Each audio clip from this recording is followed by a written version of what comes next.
বাড়ি বাড়ি গিয়ে ঈদের উপহার মানুষের হাতে তুলে দিলেন জালাল খিদমত অল ইনসান ফাউন্ডেশনের চেয়ারম্যান আলী আশরাফ মিয়া ওরফে জালাল মিয়া।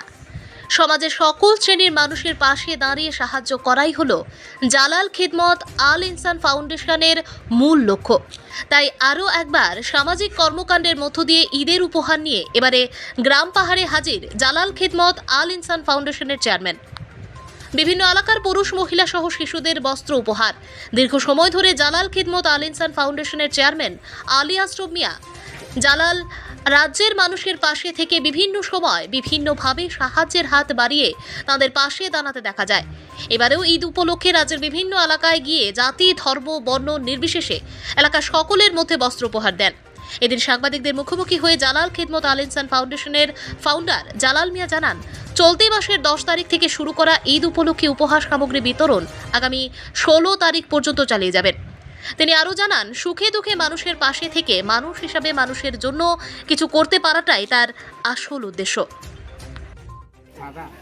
আমাদের আগামী 17 তারিখ কুরবানির ঈদ উপলক্ষে বস্ত্র দান না বস্ত্র উপহার দিতে আসি জালাল খিদমত আল ইনসান ফাউন্ডেশনের তরফ থেকে। তখন রাজারবাগে দিলাম আর কি। কতজনকে দিয়েছেন আজকে? 60-70 জনের। আর কালকে 500 মতন দিছি পাড়া বাড়ি বাড়ি যেয়ে সেটা পাড়ায় পাড়ায়। কতদিন যাবত আপনার এই আগামী রোববার পর্যন্ত চলবে।